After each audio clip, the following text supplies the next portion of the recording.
A palavra está à sua disposição. Bom, muito obrigado, senhor presidente. Saudar a presença do ministro. Havia informação inicial que talvez não se realizaria nessa quarta-feira a audiência com o ministro. E também, de outro lado, tínhamos aqui já uma audiência pública a realizar-se nessa semana na Organização dos Estados Americanos sobre institucionalidade no Brasil, justiça e liberdade de expressão.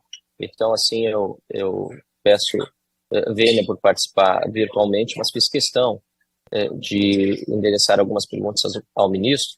E, para iniciar, eu gostaria, senhor ministro, que fosse feito um esclarecimento sobre a participação do governo brasileiro, que era parte dessa audiência pública que viria a ser realizada hoje aqui em Washington, no adiamento dessa importante iniciativa da Organização dos Estados Americanos.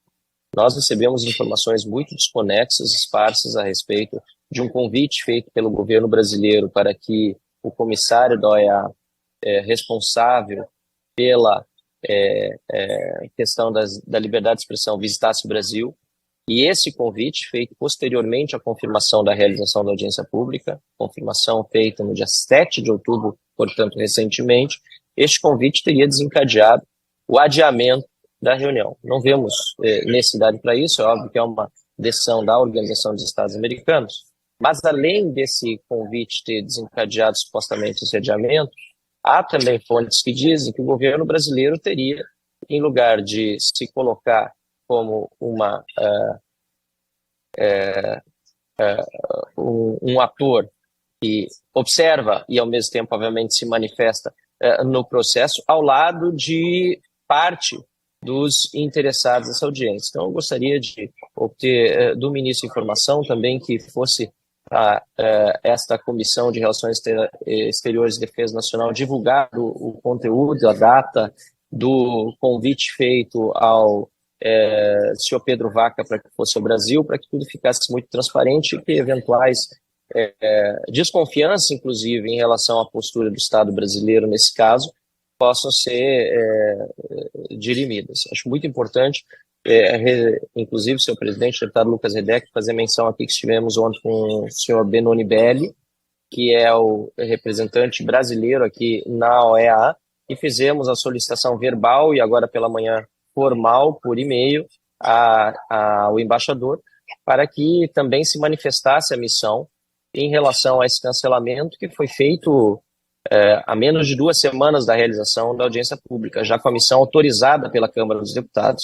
É algo, no nosso entendimento, no mínimo inusitado, para não dizer potencialmente grave, e teve, inclusive, na postura do presidente Arthur Lira, ao mesmo assim dizer que viríamos a Washington para fazer reuniões bilaterais com a EA e com outros atores políticos, um apoio significativo aos nossos mandatos parlamentares. E assim, senhor embaixador Mauro Vieira, esperamos também que o Estado brasileiro se comporte, dando a institucionalidade da Câmara dos Deputados, que também é representado na ação externa do Estado brasileiro por ser um dos poderes, a sua devida solidariedade, e que também exija, ou pelo menos peça à Organização dos Estados Americanos mais clareza sobre quando será realizada, então, essa futura audiência pública.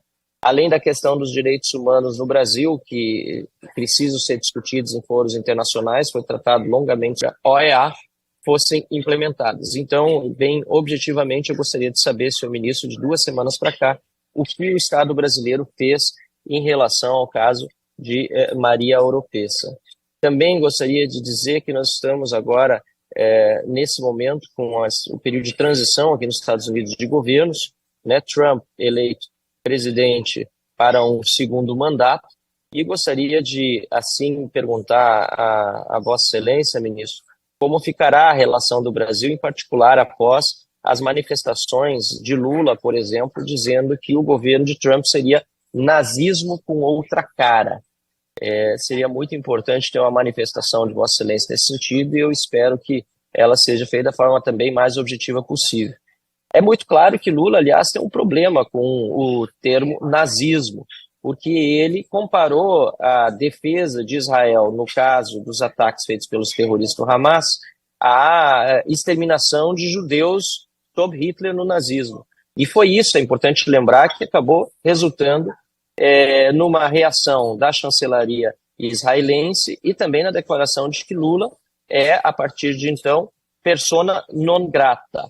Perguntei ao embaixador Celso Amorim se antes dessa declaração de persona non grata, antes da reação do governo israelense, mas após a manifestação absolutamente descabida, repudiável, repugnante do presidente Lula de que a defesa de Israel seria comparável ao nazismo sob Hitler, eu gostaria de saber de Vossa Excelência se, igualmente como nos revelou Celso Amorim, se Vossa Excelência não chegou a orientar antes desta reação do Estado israelense contra Lula, se chegou a orientar Lula a se retratar, a pedir desculpas por ter feito uma manifestação tão, repito, repugnante, desprezível e que certamente causou horror não apenas aos judeus no mundo todo, mas a todos aqueles que sabem que esse tipo de comparação não se faz.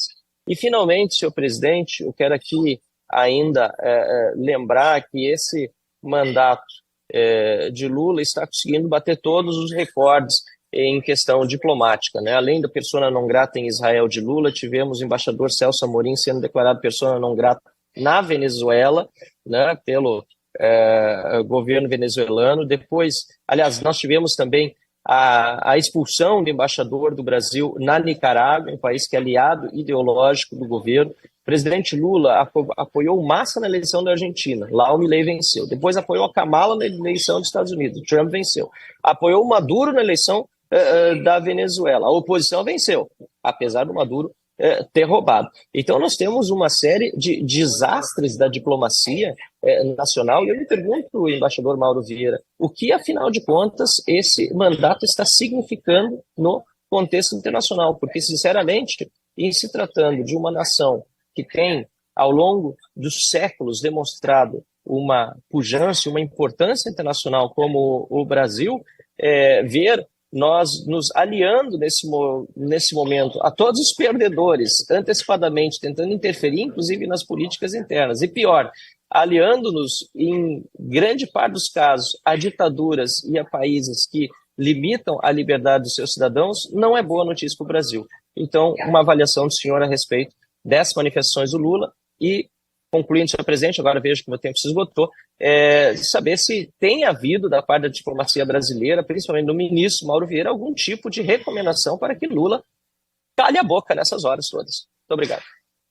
Bem, então, passando a resposta às perguntas do deputado Marcelo Van Hatten, eu queria dizer que, efetivamente, o chefe da missão de liberdade de imprensa da OEA, da Comissão Interamericana, está visitado a vir ao Brasil. Eu não tenho agora os dados, mas posso ver e fornecer ao deputado posteriormente. Ele foi convidado, virá ao Brasil, e o nosso diálogo é constante, não só no âmbito da CIDH, da Comissão Interamericana de Direitos Humanos, como na Comissão de Direitos Humanos da ONU em Genebra, e nós sempre estamos abertos e discutimos com todos os países e conversamos com todos a respeito desses temas. A decisão da comissão de adiar a audiência que ia se realizar hoje, eu imagino que tenha sido tomada e divulgada e avisada com a antecedência necessária. Agora, eu confirmo que há o convite para que o relator sobre liberdade de imprensa venha ao Brasil. Venezuela falou da questão de Maria Oropesa e de outros líderes da oposição. Como eu mencionei na minha apresentação inicial, nós temos mantido contatos constantes e eu próprio, inúmeras vezes, pedi ao ministro das Relações Exteriores da Venezuela, conversamos sobre a questão de um salvo-conduto para os venezuelanos que estão na Embaixada Argentina, que está sob nossa proteção.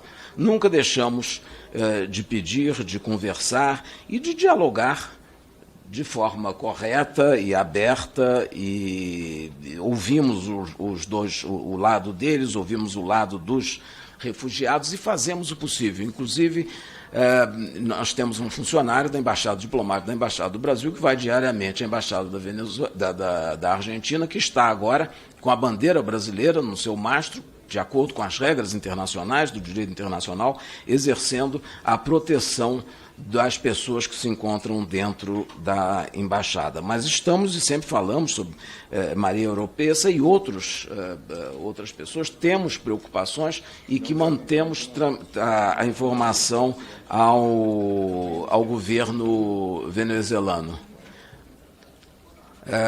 Creio que, acho que ele falou também sobre a questão do ministro Celso Amorim ter sido considerado persona não grata na Venezuela. Não é correto. Isso foi uma coisa veiculada pela imprensa, não é uma informação precisa.